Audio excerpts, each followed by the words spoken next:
They hated my lawn gnomes. I turned it into an army. I never meant to become the neighborhood's most wanted. It started with one gnome. One. A little guy I found at a flea market during a road trip through Asheville. He had a crooked red hat, a cracked boot, and a chipped pipe that made him look like he'd seen some things.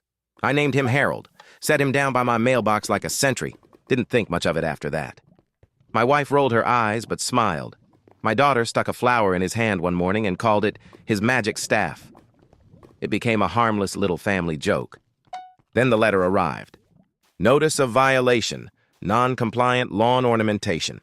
Infraction, unauthorized decorative statuary exceeding size and thematic limits per HOA Code Section 7.2b. Action required. Immediate removal. $100 fine issued. I stared at it for a full minute, half expecting a hidden camera crew to jump out of the bushes. It was dead serious. According to the letter, our homeowners association prohibited non-standard ornamental figures in front-facing lawns visible from the street.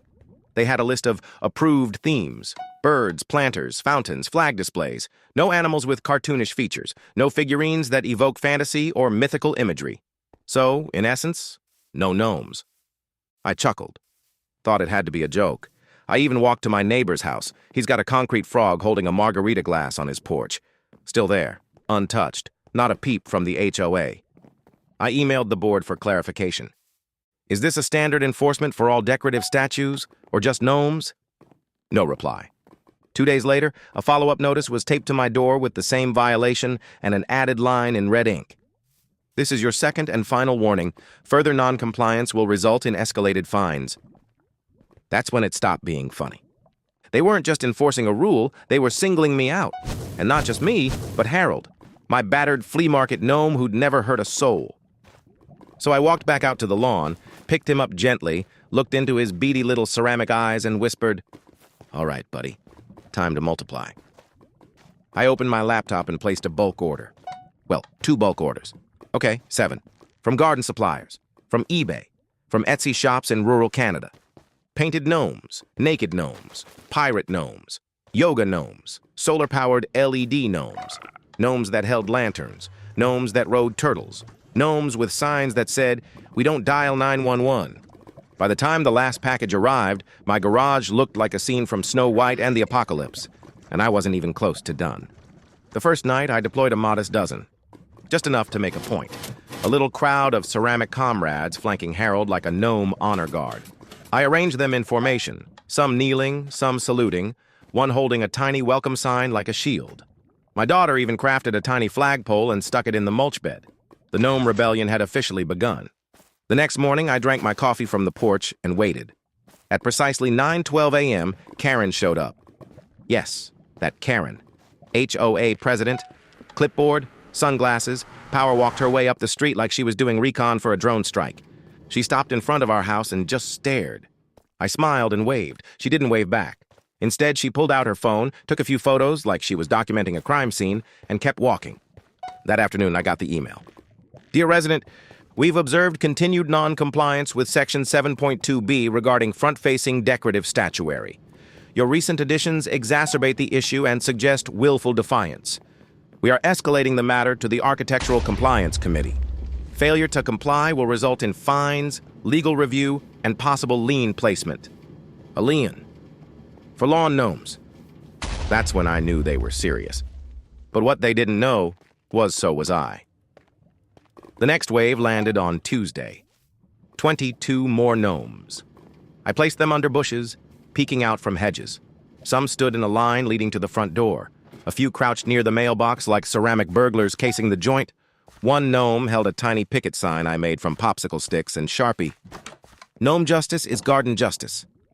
Every morning, Max, our retriever, barked at them like they were new recruits. My wife, begrudgingly amused, started naming them. We had Clive, the sunbathing gnome with tiny shades. Gerald, who was mooning the street. Flagrant violation, she joked. At least blur his butt cheeks. By Thursday, the HOA had stopped sending letters. They started hand-delivering them instead. Karen showed up with 2 board members and a folder so thick it needed a rubber band. She knocked like she was issuing a warrant. When I opened the door, she didn't say hello. You've violated the code, repeatedly. This is not a joke. I gestured to the gnome holding a kazoo near my feet. Tell that to Kazoom. She didn't laugh. Danielle did, though. I had already looped her in. After all, this wasn't our first HOA rodeo. She was reviewing their bylaws line by line, highlighting every vague phrase and unenforceable policy. We were just getting started. The gnomes weren't coming down. They were recruiting. By week 2, the neighborhood had split into factions. On one side, the HOA, clutching their bylaw binders like holy scripture. On the other, me, a sleep-deprived suburban dad with a point to make and a rapidly multiplying ceramic army. The escalation wasn't subtle. One morning I arranged the gnomes in a courtroom tableau, complete with a tiny bench, a paper Gnome VHOA sign, and Harold wearing a judge's wig made of cotton balls. My wife lost it when she saw it. You're going to end up in HOA jail. Then I'll send in a gnome with a cake and a nail file. The neighborhood kids loved it. They started leaving offerings, plastic gold coins, flower petals, even a note written in crayon that read, "To the gnomes, thank you for standing up to the mean people." But not everyone was amused. Karen ramped things up. She scheduled a mandatory HOA meeting with a single agenda item: excessive decorative violations. Flyers were taped to every mailbox, bolded and underlined like we were dealing with a public health emergency. That same night, I received a formal summons to appear. I brought Harold. Danielle came too, briefcase, blazer, smirk. She didn't say much during the meeting, just took notes while Karen ranted about neighborhood aesthetics, property values, and how garden gnomes introduce visual chaos. Yes, visual chaos. I presented photos of all the other lawn decor in the neighborhood. A dragon statue, a 6-foot rooster, a mailbox shaped like a bass fish. Why are those okay? I asked, calm as ever. Those are traditional or animal-based, Karen snapped. Gnomes are fantasy. They violate the visual integrity of the neighborhood. Danielle leaned forward. Do you have a list of all residents fined for lawn decor in the past 12 months? Karen hesitated. That's private information. Not when used to justify selective enforcement, Danielle replied, tapping her pen. You're disproportionately targeting one resident with no consistent standard. That's discrimination by design, and it won't hold up. You could hear the air go out of the room. Another board member coughed awkwardly. Someone's chair squeaked. From the back row, a neighbor muttered, "They're just gnomes, Karen." The meeting adjourned without resolution. But I knew we'd won something that night. Not the war, maybe, but a battle. A shift. The cracks were showing. The next day, a delivery truck pulled up in front of our house. Out came a large wooden crate labeled Fragile. Inside, a gnome the size of a toddler, bearded, sword drawn, astride a plastic turtle. My daughter gasped. "Dad, he's the king!" I set him dead center on the lawn and built a ring of solar lights around him like a throne. And suddenly, the neighborhood didn't just have gnomes, it had leadership. By the third week, our lawn looked like a scene from a fantasy war film, 73 gnomes strong. There were blacksmith gnomes, battle gnomes, disco gnomes, even one lounging in a hammock with sunglasses and a coconut drink. And in the middle of it all stood the king, turtle-mounted and bathed in solar light glory. We'd stopped calling them decorations. They were citizens now. And the neighborhood noticed. Some neighbors started adding their own. One house put a gnome holding a solidarity sign on their stoop. Another spray-painted a rock with #GnomeLife and set it by their rose bushes. Then came the tipping point. A local paper ran the story. One man's gnome army takes on HOA, a suburban standoff. They included pictures, Harold the Original, the Gnome Courtroom, and King Norman the Mounted. The article quoted Karen calling it a coordinated attack on visual harmony. That did it. The comments section turned savage. People called it a power trip, a war on whimsy, the most HOA thing that ever HOA'd. Even Channel 7 reached out. We declined the interview, but the attention didn't go unnoticed. 2 days later, we received another letter. This one hand-delivered in a manila envelope, marked confidential. You are hereby required to attend a disciplinary review with the HOA's legal counsel due to continued noncompliance. Failure to appear may result in litigation and HOA-imposed penalties, including property assessments. Danielle laughed when she read it. They're threatening to fine you with your own property. She drafted a formal rebuttal that was part legal document, part Shakespearean insult. She accused them of viewpoint discrimination, selective enforcement, and, my favorite, misguided aesthetic authoritarianism unbecoming of a suburban volunteer board.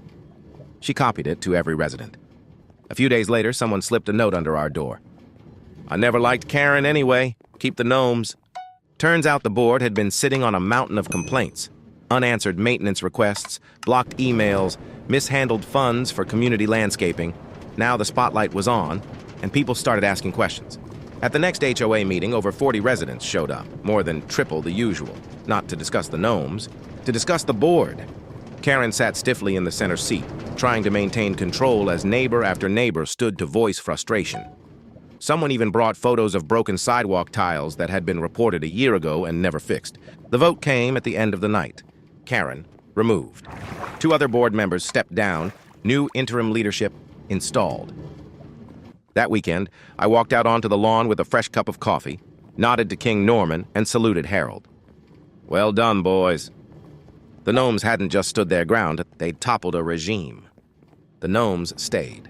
There was no memo, no formal agreement, no permission slip signed by the new HOA president.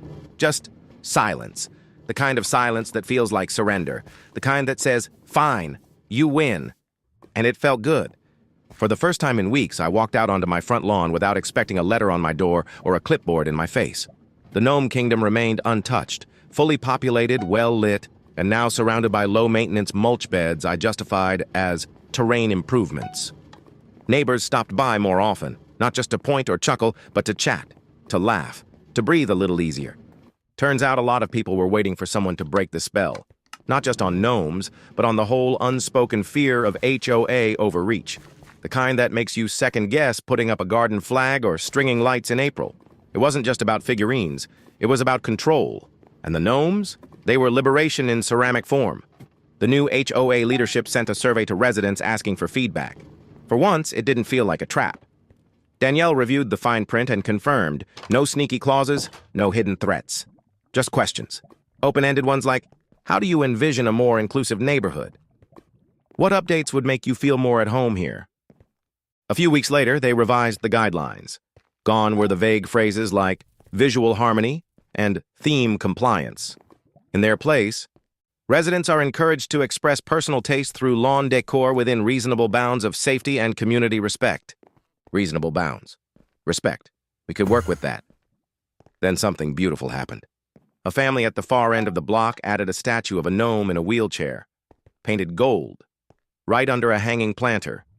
Subtle, meaningful, powerful. They didn't say a word about it. They didn't need to. Spring came, the gnomes remained. Kids from the neighborhood made up stories about them.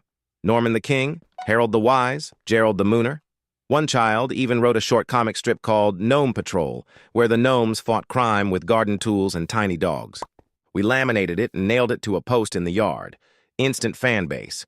Every now and then, I'd catch a passerby snapping a photo or laughing quietly to themselves as they passed the lawn. A small rebellion turned community landmark. That summer, the HOA hosted its first front yard art walk. Not a word about violations, no rules. Just a casual stroll with lemonade stands and neighbors sharing stories. We put out folding chairs and offered gnome cookies shaped like little red hats. And Harold? He sat proudly at the edge of the lawn, where it all began. A bit more faded, still cracked, still perfect. Because sometimes it just takes one chipped gnome to remind a neighborhood who it really belongs to. And that sometimes order needs a little mischief to find its balance. Subscribe for more.